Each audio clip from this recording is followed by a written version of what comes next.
प्रिय मित्रों, जय श्री कृष्ण। मैं हूँ आचार्य डॉक्टर विष्णु कुमार मिश्रा। मुहूर्त ज्योतिष पर आपका बहुत बहुत अभिनंदन करता हूँ। आज मैं इस एपिसोड पर आपसे चर्चा करूंगा कि शनिदेव अगर जन्म पत्रिका के द्वितीय भाव पर स्थित है तो द्वितीय भाव में स्थित शनि का रत्न नीलम जातक को धारण करना चाहिए अथवा नहीं धारण करना चाहिए। इसी संदर्भ पर हम मेष लग्न से लेकर के मीन लग्न पर्यंत सभी लग्नों की चर्चा आपसे करने वाले हैं। पर विषय क्रम में हम आगे बढ़ें उससे पहले आपसे आग्रह, अगर आपने अभी तक हमारे इस चैनल को सब्सक्राइब नहीं किया है तो प्लीज चैनल को सब्सक्राइब करें, साथ ही नोटिफिकेशन बेल को भी प्रेस कर दें। अगर आप अपनी या अपनों की जन्म कुंडली का बृहद प्रेडिक्शन कराना चाहते हैं, विश्लेषण कराना चाहते हैं अथवा किसी किस्म का हमसे ज्योतिषी परामर्श प्राप्त करना चाहते हैं अथवा उत्तम क्वालिटी के रियल राशि रत्न आदि प्राप्त करना चाहते हैं तो आप स्क्रीन पर फ्लैश हो रहे नंबरों पर हमसे संपर्क कर सकते हैं। जन्म पत्रिका के द्वितीय भाव से हम धन का विचार करते हैं, बैंक बैलेंस, स्थायी प्रॉपर्टी का विचार करते हैं, वाणी का विचार करते हैं, कुटुंब का विचार करते हैं। शनिदेव एक क्रूर ग्रह है। अगर जन्म पत्रिका के द्वितीय भाव में शनिदेव स्थित होते हैं, ऐसी स्थिति में संभव है कि घर में कलह कलेश, अशांतिपूर्ण वातावरण रह सकता है। बैंक बैलेंस की भी स्थिति बहुत ठीक नहीं रहती और वाणी भी बहुत अच्छी नहीं रहती। अतः यूं तो अधिकांशतः लग्नों के लिए द्वितीय भाव में स्थित शनि का रत्न नीलम धारण करना उपयुक्त नहीं है, लेकिन फिर भी कुछ लग्न हैं जिन लग्नों को आर्थिक दृष्टिकोण से, कौटुंबिक पारिवारिक दृष्टिकोण से नीलम धारण करना लाभकारी सिद्ध हो सकता है। यद्यपि द्वितीय भाव मारक भाव भी है, मारक भाव के भी रत्न धारण नहीं किए जाते, फिर भी कौन सी लग्न हैं, कौन सी राशियां हैं जिन लग्नों में, जिन राशियों में द्वितीय भाव में स्थित शनि का रत्न नीलम धारण किया जा सकता है, मैं इस संदर्भ पर मेष लग्न से मीन लग्न पर्यंत सभी लग्नों की चर्चा करूंगा।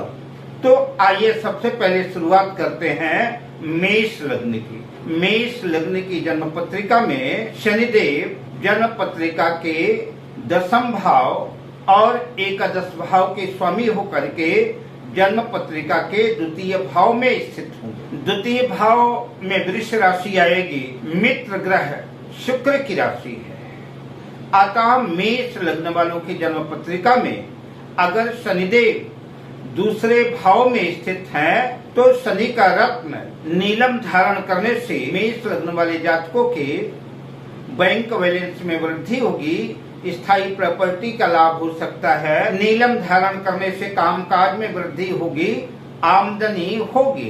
अब बात करते हैं वृषभ लग्न की। वृषभ लग्न की जन्म पत्रिका में शनिदेव जन्म पत्रिका के नवम भाव भाग्य भाव के स्वामी हैं और जन्म पत्रिका के दशम भाव कैरियर भाव के स्वामी होकर के जन्म पत्रिका के द्वितीय भाव में अपने मित्र बुध की राशि मिथुन राशि में स्थित होंगे। ऐसी कंडीशन में वृषभ लग्न वालों को शनि का रत्न नीलम धारण करना लाभकारी सिद्ध होगा। अब बात करते हैं मिथुन लग्न की। मिथुन लग्न की जन्म पत्रिका में शनिदेव अष्टमेश और नवमेश होकर के जन्म पत्रिका के द्वितीय भाव अपनी शत्रु राशि कर्क राशि में स्थित होंगे। अतः मिथुन लग्न वालों के लिए शनि का रत्न नीलम धारण करना उपयोगी सिद्ध नहीं होगा, हानिकारक होगा। अतः मिथुन लग्न वाले शनि का रत्न नीलम धारण न करें। अब बात करते हैं कर्क लग्न की। कर्क लग्न की जन्म पत्रिका में शनिदेव सप्तमेश और अष्टमेश होकर के जन्म पत्रिका के द्वितीय भाव सिंह राशि में स्थित होंगे। शनिदेव प्रबल मार्केश हैं। अतः कर्क लग्न वालों को शनि का रत्न नीलम धारण करना बेहद हानिकारक साबित होगा। नीलम धारण करने से धन की हानि होगी, कारोबार में दिक्कतें आएंगी, चोट चपेट दुर्घटनाओं की संभावना बनेगी। अतः नीलम रत्न धारण नहीं करना चाहिए। अब बात करते हैं सिंह लग्न की। सिंह लग्न की जन्म पत्रिका में शनिदेव जन्म कुंडली के छठे भाव और सप्तम भाव के स्वामी होकर के जन्म पत्रिका के द्वितीय भाव में अपने मित्र की राशि कन्या राशि में स्थित होंगे। अतः आर्थिक दृष्टिकोण को लेकर के शनि का रत्न नीलम धारण किया जा सकता है, किंतु नीलम धारण करने के बाद माणिक्यादि रत्न धारण न करें। अब बात करते हैं कन्या लग्न की। कन्या लग्न की जन्म पत्रिका में शनिदेव जन्म पत्रिका के पंचम भाव और षष्ठम भाव के स्वामी होकर के जन्म पत्रिका के द्वितीय भाव में अपनी उच्च राशि तुला राशि में अपने मित्र शुक्र की राशि में स्थित होंगे। अतः कन्या लग्न वालों को नीलम रत्न धारण करने से का आर्थिक पक्ष सुदृढ़ होगा, बैंक बैलेंस आदि की वृद्धि होगी। अब बात करते हैं तुला लग्न की। तुला लग्न की जन्म पत्रिका में शनिदेव जन्म पत्रिका के चतुर्थ भाव और पंचम भाव के स्वामी होकर के जन्म पत्रिका के द्वितीय भाव में शत्रु राशि वृश्चिक राशि में स्थित होंगे। तुला लग्न की जन्म पत्रिका में यद्यपि शनिदेव योग कारक हैं, लेकिन फिर भी शत्रु राशि में द्वितीय भाव में स्थित होने से शनिदेव का रत्न नीलम धारण नहीं करना चाहिए, वरना धन हानि की प्रबल संभावना बनेगी। अब बात करते हैं वृश्चिक लग्न की। वृश्चिक लग्न की जन्म पत्रिका में शनिदेव तृतीयेश और चतुर्थेश होकर के जन्म पत्रिका के द्वितीय भाव में गुरु की राशि धनु राशि में स्थित हो। अतः शनि का रत्न नीलम धारण करने से आर्थिक पक्ष मजबूत होगा, आर्थिक हालात सुधरेंगे, लेकिन फिर भी जो है किसी योग्य ज्योतिषी से परामर्श लेकर के नीलम धारण कर सकते हैं। वृश्चिक लग्न। वृश्चिक लग्न की जन्म पत्रिका में शनिदेव तृतीयेश और चतुर्थेश होकर के जन्म पत्रिका के द्वितीय भाव धनु राशि में स्थित होंगे। यद्यपि नीलम आर्थिक दृष्टिकोण से धारण किया जा सकता है, लेकिन इतना लाभकारी सिद्ध नहीं होगा, अतः नीलम धारण ना करें। अब बात करते हैं धनु लग्न की। धनु लग्न की जन्म पत्रिका में शनिदेव जन्म पत्रिका के द्वितीय भाव और तृतीय भाव के स्वामी होकर के अपने ही राशि अपने ही घर द्वितीय भाव में मकर राशि में स्थित होंगे।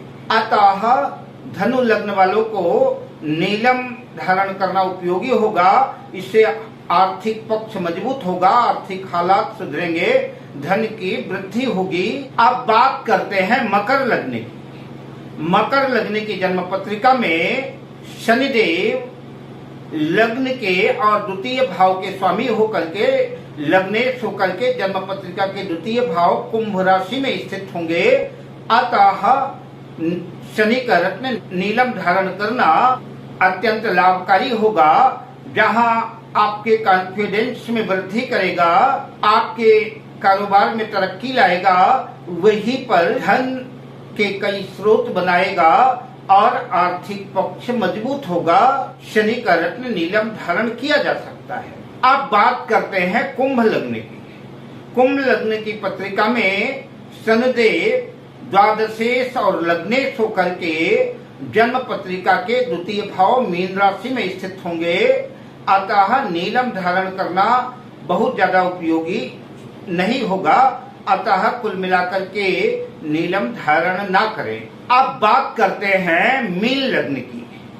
मीन लग्न की जन्म पत्रिका में शनिदेव एकादशेश लाभेश और द्वादशेश होकर के जन्म पत्रिका के द्वितीय भाव में अपनी नीच राशि मेष राशि में स्थित होंगे।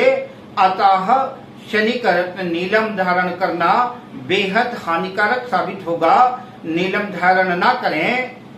अब मैं आपसे लेता हूँ विदा, मिलता हूँ अगली वीडियो में शुभ कामनाओं के साथ। जय श्री कृष्ण।